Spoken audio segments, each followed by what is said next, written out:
right, let's jump into another deep dive. This time, you've sent us a bunch of articles and data about Flamengo's 2024 season. Oh, yeah.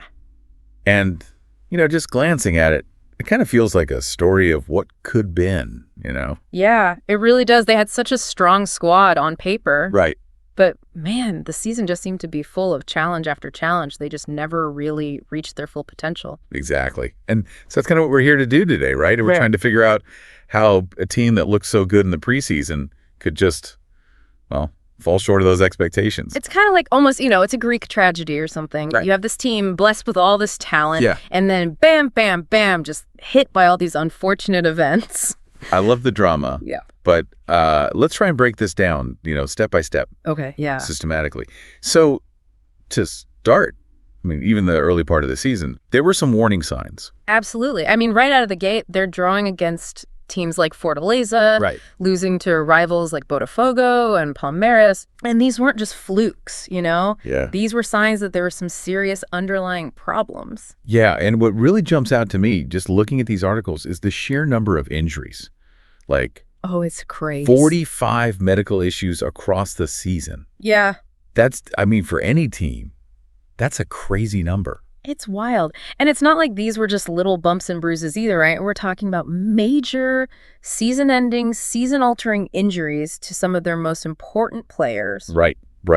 Like you said, right when they were hitting their stride. Exactly. Like Pedro, for example. The guy was having a phenomenal season, just scoring goals left and right. On fire. And then, bam, ACL tear. Just out of nowhere. And, you can just imagine what that did to the team, psychologically, but then also tactically. Yeah. You look at the stats. Flamengo's ability to score goals was practically cut in half without him. Wow. He was their offensive engine, and suddenly they were running on fumes. Yeah, it's almost cruel, isn't it?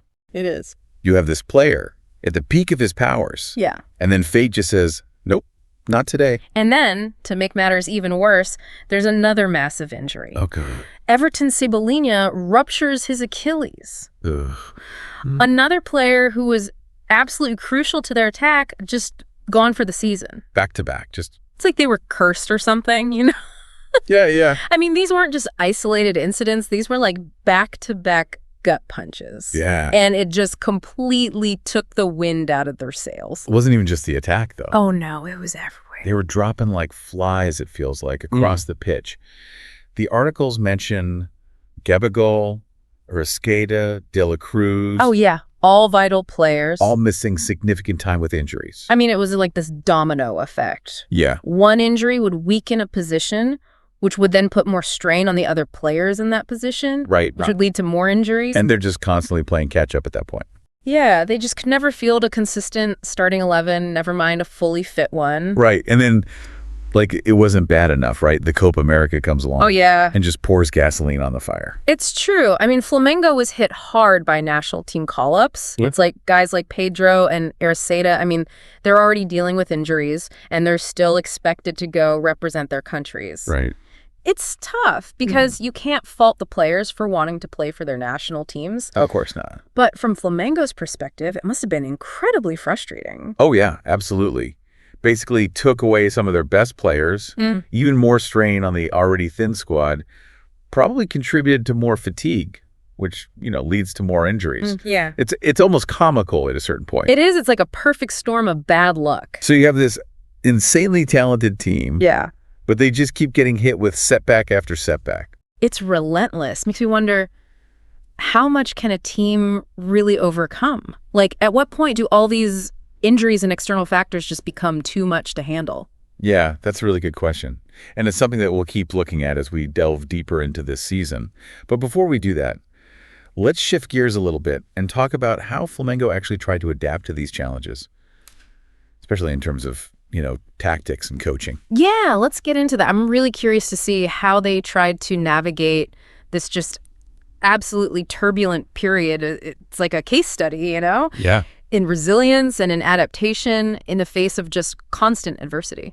Absolutely. That's one of the things that makes this deep dive so fascinating, right? Definitely. We're not just looking at wins and losses. No. We're getting a glimpse into the actual human drama that unfolds behind the scenes in these situations. Exactly. The triumphs, the struggles, the moments of brilliance, and then those just heartbreaking setbacks. It's all part of the story. Absolutely. It's all part of the story. Yeah. So, got to remember that Tite came into this season with like huge expectations. Yeah. Everyone was saying he's the guy, he's going to fix everything. Exactly, yeah. Championship-winning coach, known for his tactical, brilliance. Exactly. On paper, seemed like the perfect match.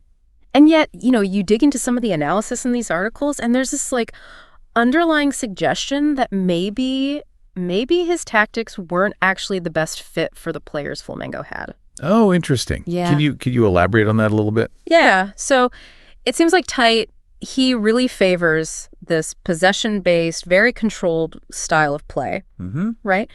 And it's a system that demands a lot of discipline, a lot of coordination. Yeah. And with a squad that's constantly rotating because of all these injuries, Right. that's tough to maintain. Yeah, it's like trying to build a house, right?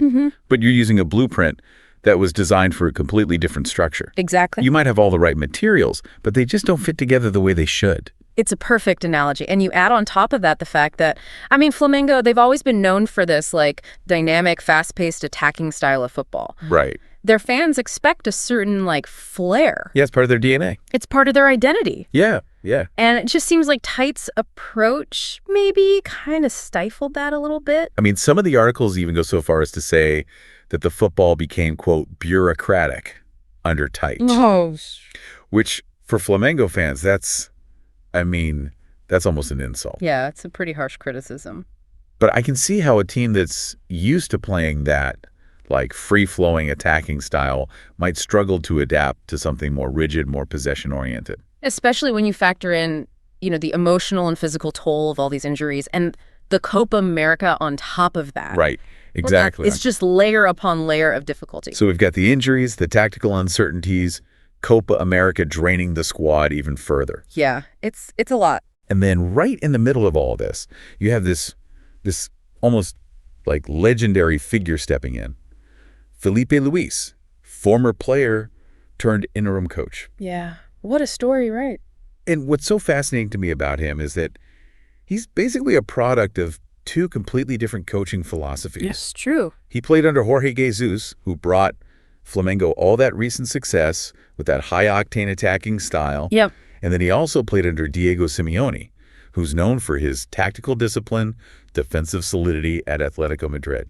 It's such a unique blend of experiences. He's almost like this embodiment of like the best of both worlds, Totally. And you can see how that kind of hybrid approach might have really resonated with the players. Definitely. It's like he brought a sense of familiarity, like a return to the Flamengo way, but with a touch of that, like tactical pragmatism that was probably really needed at that point. And the results, at least in the short term, they speak for themselves. Yeah. One loss during his tenure as interim coach. Yeah, that's impressive. Pretty remarkable, given everything that was going on. Yeah. So we've got this like perfect storm of negative stuff happening, right? Injuries, tactical uncertainty, Copa America drain. Right. But then you have this figure who steps in and brings stability, tactical flexibility, and maybe most importantly, a renewed sense of belief. It's an incredible turnaround. It is. And it leaves us with so many questions, right? Like, is Felipe Luis the long-term answer? Yeah. Can he build on this momentum and, bring Flamengo back to the top? Those are questions for another day, maybe, another deep dive. Exactly. But I think for now, it's important to like step back and really appreciate the resilience of this team. Yeah.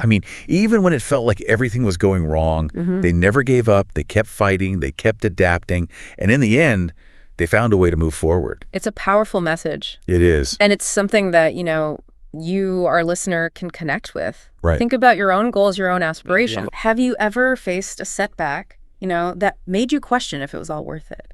We all have, right? We all have. But it's that ability to pick yourself up, to learn from it, and to keep pushing forward that really defines us. That's the takeaway here. Yeah. That's what I'm taking away from this deep dive into Flamengo's season. Yes, it was a season of frustration, of what ifs. Right. But it was also a season of resilience, of adaptation, and of, just unwavering belief. It's a reminder that even when things are tough, there's always something to be learned. Right. There's always something to be gained, and there's always something to inspire us to keep striving for greatness. So as you reflect on this season, I want to leave you with a question. What can you learn from Flamengo's experience? Mm-hmm. How can you apply their resilience and adaptability to your own pursuits?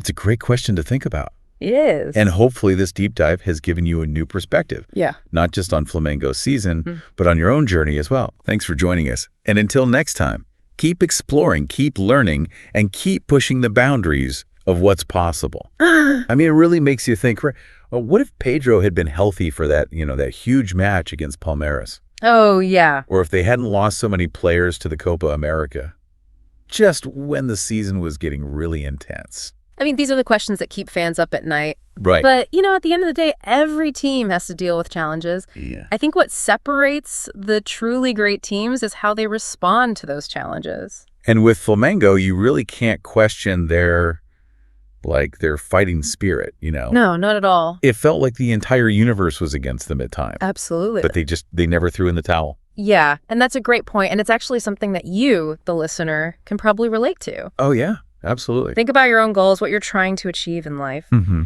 Have you ever hit a setback? Something that made you question everything, made you wonder if it was even worth it. I mean, we all have, right? We all have those moments. Yeah. But what truly defines us is that ability to pick ourselves back up, to learn from those experiences, and to keep pushing forward. Yeah, it's about that resilience, isn't it? That's exactly it. And honestly, that's the biggest thing I'm taking away from this deep dive into Flamengo season. Okay. Yeah, it was a season of frustration, no doubt. Lots of what ifs, as we've discussed. Mm-hmm. But it was also a season that showcased their incredible resilience, their adaptability, and just this unwavering belief in themselves, even when things were really tough. It's a good reminder that even in the face of adversity, there are always lessons to be learned, right? Absolutely. There's always something to be gained, and there's always something that can inspire us to keep striving for greatness, no matter what we're facing. That's the key. So as we wrap up this deep dive, I want to leave you with one final question to think about. What can you learn from Flamengo's experience? Yeah, think about that. How can you take their resilience, their adaptability, and apply it to your own life, to your own goals? It's something worth pondering. It really is. And we hope that this deep dive has given you a fresh perspective, not only on Flamengo's journey this season, but also on your own. Absolutely. Thanks for joining us. And until next time, keep exploring, keep learning, and keep pushing the boundaries of what's possible.